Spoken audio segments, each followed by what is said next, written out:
नमस्कार विद्यार्थी मित्रों, आज मंगलवार दिनांक 15/9/2020 आज हमारी हिंदी की तासिका है। पिछले मंगलवार को मैंने आपको YouTube का वीडियो भेजा था पाठ 6 का पृथ्वी से अग्नि तक। आज हम पाठ 7 की शुरुआत करने जा रहे हैं, जिसका नाम है जहाँ चाह वहाँ राह। अब देखो, कोरोना महामारी के कारण मार्च महीने से हमारी पाठशाला बंद है। अभी सितंबर महीना शुरू हो गया है, 6 महीने हो गए पाठशाला बंद है और हमें दूसरा कोई चारा भी नहीं है। लेकिन अभ्यास करने की चाह का मतलब होता है इच्छा। अभ्यास करने की इच्छा हमारे मन में है, इसलिए हमारा ऑनलाइन प्रशिक्षण शुरू है। करीबन 2 महीने हो गए, अभी 3 महीने होने जा रहे हैं जब हम ऑनलाइन तासिका ले रहे हैं, ताकि आपका जो अभ्यास है वह पीछे ना रहे और आपकी जो अभ्यास करने की चाह है वह पूरी हो जाए। तो जहाँ चाह होती है, चाह का मतलब होता है इच्छा, वहाँ हमें राह ज़रूर मिलती है, यानी मार्ग मिलता है। तो यही इस पाठ का नाम है। अब इस पाठ का परिचय मैं आपको देती हूँ।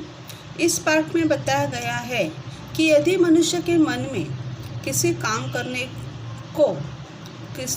को करने की इच्छा हो तो वह बड़े से बड़ा काम भी सफलतापूर्वक कर लेता है। अब एसंबा नाम का एक गांव था और उस गांव के बीचों बीच एक नाला बहता था। बरसात के दिनों में बच्चे नाला पार करके पाठशाला नहीं जा पाते थे। बच्चों ने आपस में सलाह की और नाले पर पुल बनाने का निश्चय किया। गांव के सभी लोगों ने चंदा इकट्ठा किया, सामग्री खरीदी और बुजुर्गों के अनुभव से लाभ उठाया। गांव के सभी लोगों ने विद्यार्थियों का साथ दिया और 15 दिनों के सामूहिक श्रमदान से पुल बनकर तैयार हो गया। ये इस पाठ का परिचय है। अब आप लोग पेज नंबर निकालिए 18। पढ़ो और समझो। पाठ 7। पाठ का नाम है जहाँ चाह वहाँ राह। पाठ लिखा है अनुराधा मोहिनी। अब इस पाठ का जो नाम है जहाँ चाह वहाँ राह, इसका अर्थ होता है, ये एक कहावत है। इसका अर्थ है इच्छा होने पर हमें मार्ग मिलता है। अगर मन से हमारी इच्छा है किसी भी काम की तो हमें मार्ग ज़रूर मिलता है। अब मोहिनी जी जो है, अनुराधा मोहिनी, उनका थोड़ा सा परिचय पुस्तक में दिया है। जिनका जन्म हुआ 21 सितंबर इसी महीने 1961 में महाराष्ट्र के नागपुर जिले में। उनका परिचय है। अनुवाद के क्षेत्र में अनुराधा मोहिनी जी ने अमूल्य योगदान दिया है। अनुवाद के क्षेत्र में यानी भाषांतर के क्षेत्र में किसी भी भाषा में कोई भी पाठ, कोई भी परिच्छेद हो तो वे हिंदी मराठी में अच्छी तरह से अनुवाद कर सकती है। उनका अमूल्य योगदान है। तथा आपने अनुवाद विविध पारिभाषिक कोशों की निर्मिति में सहभाग। उन्होंने अनुवाद विविध पारिभाषिक कोशों, कोश यानी शब्दकोश, विविध पारिभाषिक शब्दकोशों की निर्मिति में उनका सहभाग रहा है। वैचारिक एवं ललित पुस्तकों का संपादन किया है। उन्होंने वैचारिक एवं ललित पुस्तकों का संपादन किया है। प्रस्तुत कहानी में लेखिका ने संकल्प शक्ति और उसके समुचित क्रियान्वयन से असंभव काम को संभव करने की प्रेरणा दी है। अब यह जो प्रस्तुत कहानी है, इस कहानी में लेखिका ने किसी भी असंभव काम को संभव करने की प्रेरणा दी है। अगर हमारे में संकल्प शक्ति है और उसका समुचित यानी उचित हम उपयोग करते हैं तो हम किसी भी असंभव काम को संभव कर सकते हैं। ठीक है। अब हम पाठ की शुरुआत करने जा रहे हैं। पहले मैं पाठ पढ़ती हूँ, आप लोग ठीक से सुनिए। एसंबा गांव के पाठशाला की घंटी बजी। धुआंधार बरसात हो रही थी। वर्षा के कारण प्रार्थना मैदान पर न होकर कक्षा में संपन्न हुई। उपस्थिति लेते हुए गुरुजी ने देखा कि आज कक्षा में बहुत कम विद्यार्थी हैं। आज इतने विद्यार्थियों के अनुपस्थित रहने का कारण क्या है? उन्होंने विद्यार्थियों से पूछा। वही नाला गुरुजी, सबने एक स्वर में उत्तर दिया। एसंबा गांव के ठीक बीच से एक नाला बहता था।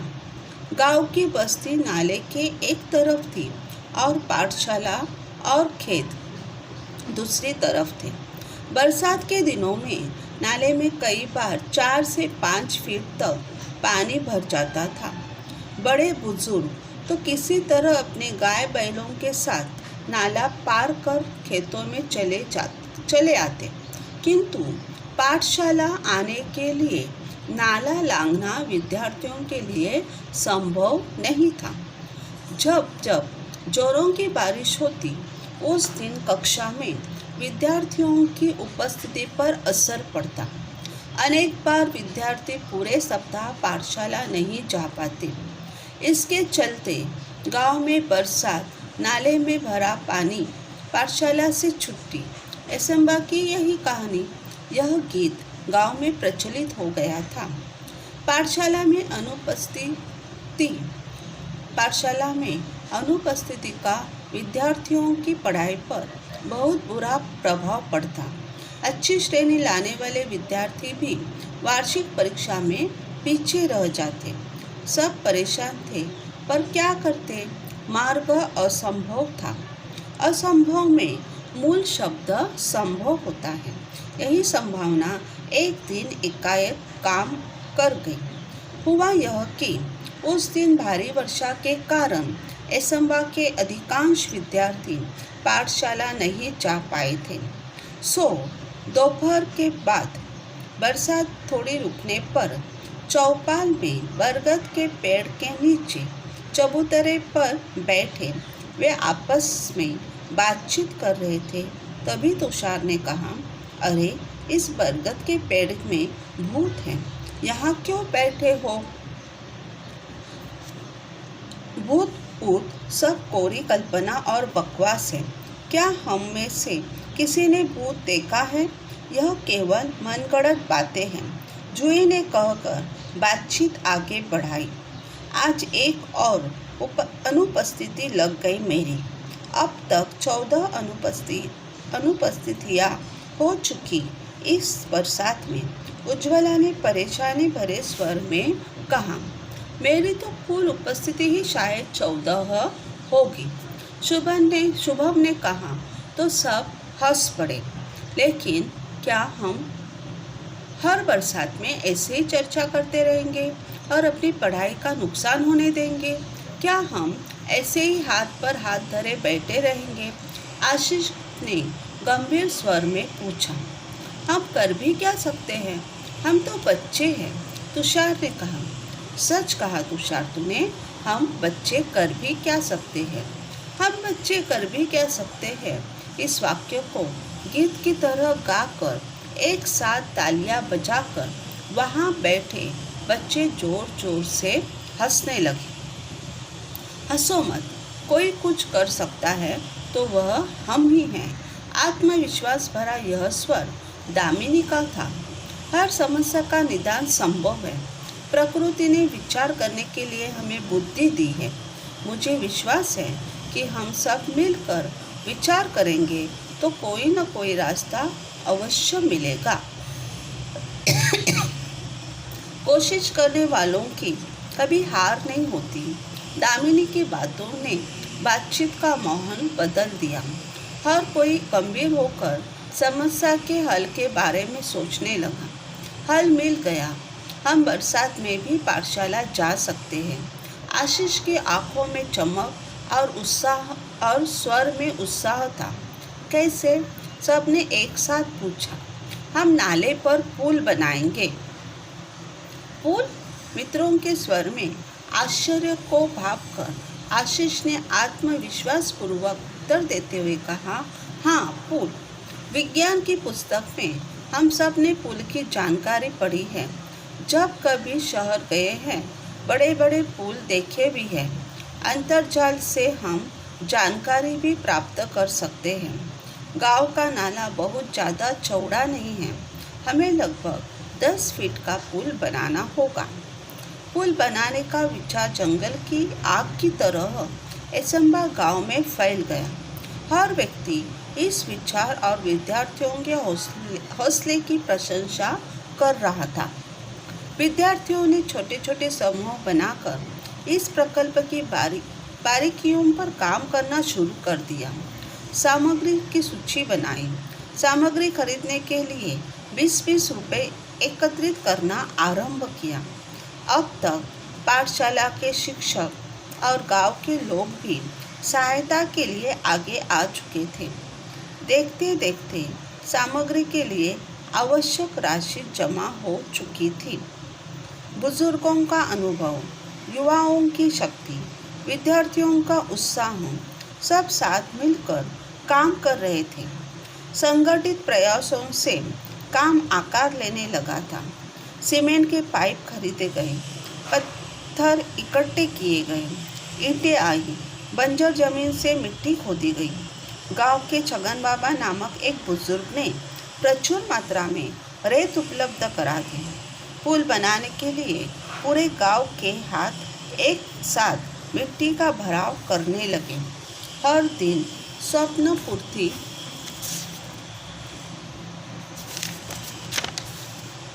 की और एक एक कदम बढ़ाने लगा था गांव। अतः आनंद की वह सुबह भी आ गई। वर्षों की कठिनाई दूर हुई।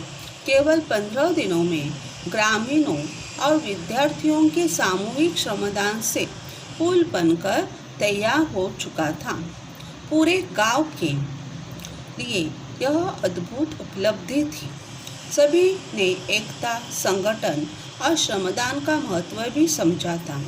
बरसात में इस बार भी नाले में पानी भरा था, पर विद्यार्थी हंसते खेलते पुल से पाठशाला की राह जाने लगे। पुल भी विद्यार्थियों के हौसले को दाद देता। मानो वह मन ही मन कह रहा था, जहाँ चाहा वहाँ राह। जुई ने अपने बड़े भाई की सहायता से पुल के उद्घाटन का वृत्तांत बनाया और संगणक की सहायता से शिक्षा निरीक्षक के सामने प्रस्तुत किया। अब इस पाठ का अनुवाद किया है संजय भारद्वाज जी ने। अभी मैंने पाठ पढ़ा और आप लोगों ने ध्यान से सुना ना। अब हम पाठ का अर्थ जानेंगे। गांव का नाम क्या था? एसंबा। एसंबा गांव में पाठशाला की घंटी बजी, यानी पाठशाला भरी। लेकिन बरसात के दिन थे, धुआंधार बरसात हो रही थी। वर्षा के कारण प्रार्थना मैदान पर न होकर कक्षा में संपन्न हुई। देखो, बरसात के दिन थे, धुआंधार बरसात हो रही थी, लेकिन पाठशाला भर चुकी थी। पाठशाला की घंटी बजी और पाठशाला की जो प्रार्थना रोज मैदान पे होती थी, आज धुआंधार बरसात के कारण वह कक्षा में संपन्न हुई, क्योंकि मैदान खुला होता है। अगर बच्चे आकर खड़े रहेंगे तो सारे भीग जाएंगे। तो कक्षा में प्रार्थना हुई। हमारे कैसे प्रार्थना कक्षा में होती है? कक्षा में स्पीकर लगे हैं ना, तो स्पीकर पर हमें प्रार्थना सुनाई देती है। उस तरह उनकी प्रार्थना भी कक्षा में संपन्न हुई यानी पूरी हुई। धुआंधार बरसात का मतलब है जोरों की बरसात। उपस्थिति लेते हुए गुरुजी ने देखा कि आज कक्षा में बहुत कम विद्यार्थी हैं। जब गुरुजी उपस्थिति ले रहे थे तब उनके समझ में आया कि आज बहुत कम विद्यार्थी स्कूल आए हैं और बहुत ज़्यादा विद्यार्थी अनुपस्थित है। आज इतने विद्यार्थियों के अनुपस्थित रहने का कारण क्या है?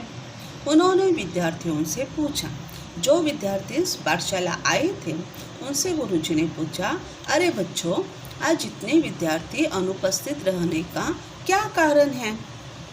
वही नाला गुरुजी।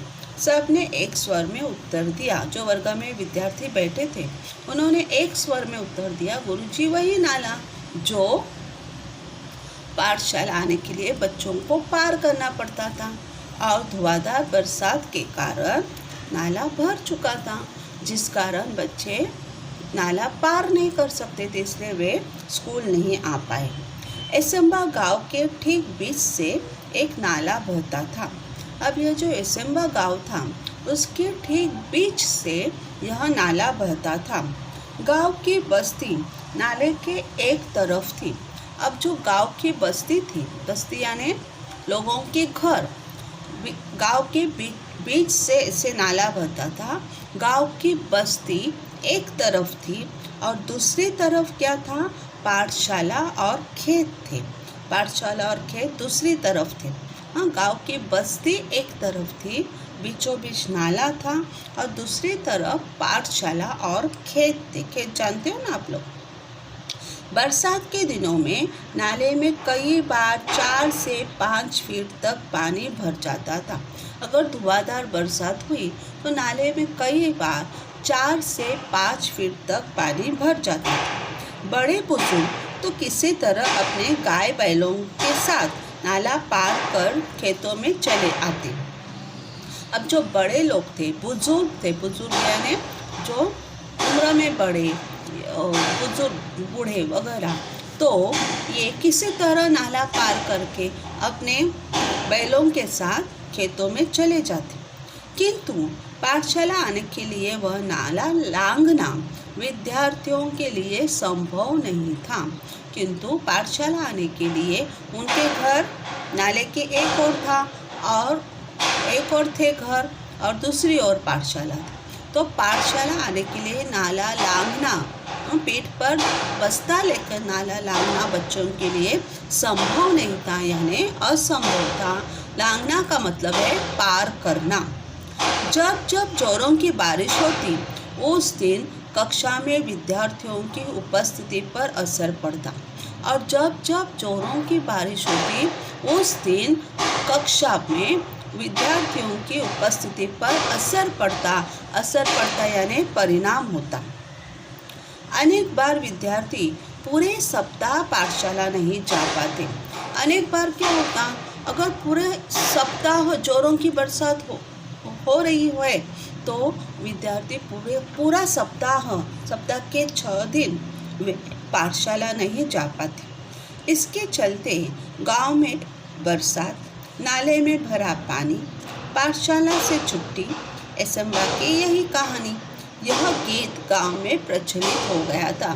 गांव में मानो एक गीत प्रचलित हुआ था। कौन सा गीत? कि गांव में बरसात, हाँ, जोरों की बरसात जिसके कारण नाले में भरा पानी, पाठशाला से छुट्टी, एसम्बा की यही कहानी। ये गीत मानो गांव में प्रचलित हो गया था यानी प्रसिद्ध हो गया था। हाँ, प्रचलित का मतलब है जिसका चलन हो। पाठशाला में अनुपस्थिति का विद्यार्थियों की पढ़ाई पर बहुत बुरा प्रभाव पड़ता था। अब पाठशाला में पूरा सप्ताह या 4 दिन 2 दिन अनुपस्थित रहने पर विद्यार्थियों के पढ़ाई पर बहुत परिणाम पड़ता था, बहुत परिणाम हुआ करता था, प्रभाव पड़ता था, यानी विद्यार्थियों के पढ़ाई पर बहुत बुरा प्रभाव होता था, बुरा परिणाम होता था। और कक्षा में टीचर ने या गुरुजी ने क्या पढ़ाया विद्यार्थियों के समझ में नहीं आता था। और वे गांव के बच्चे थे, वह आप लोगों की तरह ट्यूशन नहीं जाते थे, उनको सिर्फ कक्षा की पढ़ाई पर पेपर लिखने पड़ते थे। अच्छी श्रेणी लाने वाले विद्यार्थी भी वार्षिक परीक्षा में पीछे रह जाते। जो विद्यार्थी होशियार थे पढ़ाई में, जो अच्छी श्रेणी लाते थे, वे भी वार्षिक परीक्षा में पीछे रह जाते, क्योंकि बरसात के कारण उनकी बहुत छुट्टियां होती थी, जिस कारण पूरा अभ्यास उनके समझ में नहीं आता था। तो परीक्षा में क्या लिखेंगे, तो वे वार्षिक परीक्षा में पीछे रह जाते। सब परेशान थे, पर क्या करते? सब बच्चे परेशान रहते थे, उनके माता पिता भी परेशान रहते थे, लेकिन करते क्या?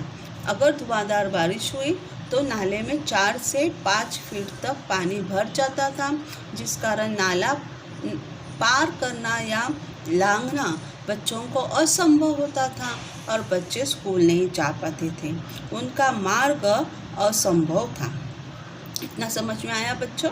आगे असंभव के मूल शब्द में संभव होता है। देखो, असंभव इस शब्द में मूल शब्द क्या है? संभव, और उसका विरुद्ध अर्थ होता है असंभव। यही संभावना एक दिन एकाएक काम कर गई। एकाएक एक दिन यही संभावना काम कर गई। असंभव में मूल शब्द होता है संभव, और यही संभावना एक दिन अचानक काम कर गई। हुआ यह कि उस दिन भारी वर्षा के कारण एसेंबा के अधिकांश विद्यार्थी पाठशाला नहीं जा पाए थे। क्या हुआ? उस दिन भारी वर्षा होने के कारण एसेंबा के विद्यार्थी पाठशाला नहीं जा पाए थे। सो दोपहर के बाद वर्षा थोड़ी रुकने पर चौपाल में बरगद के पेड़ के नीचे चबूतरे पर बैठ वे आपस में बातचीत कर रहे थे। उन बच्चों की पाठशाला भी आप लोगों की जैसे सुबह की थी, तो सुबह धुआंधार बारिश होने के कारण बहुत से बच्चे पाठशाला नहीं जा पाए, और दोपहर के बाद बारिश थोड़ी कम हो गई, रुक गई, तो बच्चे चौपाल में आए। चौपाल यानी मैदान। और वहाँ एक बरगद का पेड़ था। बरगद का पेड़ जानते हो? वड़, हाँ, वड़ का पेड़ था, बरगद का पेड़ था। और बरगद के पेड़ के नीचे जो चबूतरा था, चबूतरा यानी बैठने के लिए ईंट और सीमेंट से बनाया गया भाग या चबूतरा, उसे कहते हैं चबूतरा। तो दोपहर के बाद वर्षा थोड़ी रुकने पर चौपाल में बरगद के पेड़ के नीचे चबूतरे पर बैठे बच्चे आपस में बातचीत कर रहे थे। तभी तुषार ने कहा, अरे इस बरगद के पेड़ में भूत हैं, यहाँ क्यों बैठे हो? अरे तुम लोग यहाँ क्यों बैठे हो? इस बरगद के पेड़ में तो भूत है। भूत यह सब कोरी कल्पना और बकवास है। क्या हम में से किसी ने भूत देखा है? तो किसी ने कहा, भूत ये सब कोरी कल्पना है। कोरी कल्पना यानी हमारी सोच है। क्या हम में से किसी ने भूत देखा है? सही में नहीं देखा। तो ये सब कोरी कल्पना है और बकवास है। बकवास यानी व्यर्थ की बातें, फिजूल की बातें। क्या हम में से किसी ने भूत देखा है? सब केवल मनगढ़ंत बात है। हम में से किसी ने भूत नहीं देखा। ये सब केवल मनगढ़ंत बात है। मनगढ़ंत यानी हमारे मन से गढ़ी हुई, यानी हमने मन से बनाई हुई। ये सारी बातें भूत ये कुछ नहीं होता। ये सारी बकवास है, फिजूल की बात है और मनगढ़ंत बात है। मनगढ़ंत बात है ना, हमने अपने मन से बनाई हुई बात। किसी ने आज तक भूत कोई कुछ देखा नहीं है। जूही ने कहकर बातचीत आगे बढ़ाई। ये किसने कहा? जूही ने। और उसने बातचीत आगे बढ़ाई। और भूत है ऐसे किसने कहा था? तुषार ने। ठीक है। आज एक और अनुपस्थिति लग गई मेरी। अब तक 14 अनुपस्थितियाँ हो चुकी है इस बरसात में, उज्ज्वला ने परेशानी भरे स्वर में कहा। अब उज्ज्वला भी थी वहीं पर। उसने कहा कि आज फिर मेरी एक अनुपस्थिति लग गई बरसात के कारण स्कूल में। आज तक इस बरसात में 14 अनुपस्थितियाँ मेरी हो चुकी है। मैं 14 दिन पाठशाला नहीं जा पाई। देखो पेज नंबर 18 पर चित्र आपको दिख रहा है। हाँ, गांव के बीचों बीच नाला है और उस ओर है पाठशाला और इस ओर बच्चे खड़े हैं जिनको नाला पार करके पाठशाला की ओर जाना है। बरसात के दिन है, कुछ बच्चों ने छाता भी खोला है। ठीक है। तो शुभम ने कहा, उज्ज्वला ने परेशान भरे स्वर में कहा, मेरी तो कुल उपस्थिति शायद 14 होगी। शुभम ने कहा तो सब हंस पड़े। शुभम ने कहा, अरे तुम्हारी तो 14 दिन की छुट्टी हो गई, लेकिन मेरी तो कुल यानी एक कुल सब मिलाकर उपस्थिति ही सिर्फ 14 दिन की हुई होगी। ये शुभम की बात सुनकर सब बच्चे हंस पड़े। लेकिन क्या हम हर बरसात में ऐसे ही चर्चा करते रहेंगे और अपनी पढ़ाई का नुकसान होने देंगे? तो बच्चे कहने लगे, क्या हम हर बरसात में ऐसे ही इस चबूतरे पर बैठकर चर्चा करते रहेंगे, पाठशाला नहीं जाएंगे और अपनी पढ़ाई का नुकसान होने देंगे? क्या हम ऐसे ही हाथ पर हाथ धरे बैठे रहेंगे? हाथ पर हाथ धरे बैठना यह भी एक मुहावरा है जिसका अर्थ होता है कुछ न कर पाना। ठीक है, तो क्या हम ऐसे ही हाथ पर हाथ धरे बैठे रहेंगे? आशीष ने गंभीर स्वर में पूछा, गंभीर स्वर में यानी उसने गंभीरता से पूछा कि क्या हम हर बरसात में धुआंधार बरसात के कारण नाला पार न करने के कारण या पार न कर सकने के कारण पाठशाला की छुट्टी लेंगे और अपनी पढ़ाई का नुकसान होने देंगे और हाथ पर हाथ बैठकर यहाँ हाथ पर हाथ रख कर यहाँ बैठे रहेंगे? हाँ, तो क्या हम कुछ कर नहीं सकते? हम कर भी क्या सकते हैं, हम तो बच्चे हैं। तुषार ने कहा, अरे बाबा, हम क्या कर सकते हैं, हम तो छात्र हैं, पाठशाला जाने वाले छोटे बच्चे हैं।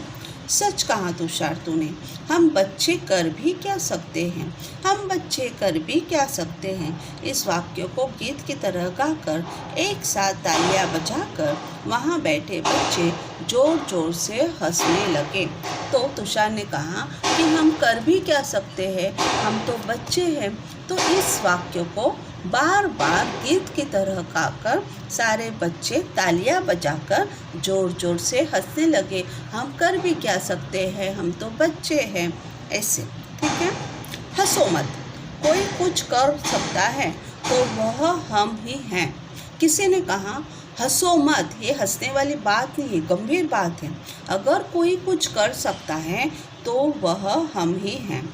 आत्मविश्वास भरा यह स्वर दामिनी का था। उनमें से एक छात्रा थी दामिनी और आत्मविश्वास भरा यह स्वर था दामिनी का, जो कह रही थी, हंसो मत, कोई अगर कुछ कर सकता है तो हम ही हैं। हर समस्या का निदान संभव है। कोई भी समस्या हो, कोई भी प्रश्न हो, किसी भी समस्या का निदान यानी उत्तर या हल हम सोच सकते हैं। हाँ, और हर समस्या का निदान संभव है। असंभव शब्द में मूल शब्द होता है संभव। तो किसी भी समस्या का निदान जो होता है, निदान यानी समाधान, किसी भी समस्या का समाधान संभव है। कुछ भी असंभव नहीं होता, हम संभव कर सकते हैं। प्रकृति ने विचार करने के लिए हमें बुद्धि दी है। प्रकृति ने यानी निसर्ग ने, भगवान ने विचार करने के लिए हमें बुद्धि दी है। जानते हो बच्चों कि जो बाकी के सजीव हैं, जैसे पक्षी है, प्राणी है, वनस्पति है और मनुष्य हैं, इनमें ये जो सारे सजीव हैं, पक्षी, प्राणी, वनस्पति, मनुष्य, कीड़े मकोड़े, हाँ, तो इन सब में सबसे होशियार मनुष्य प्राणी है, क्योंकि मनुष्य को विचार करने के लिए भगवान ने बुद्धि दी है।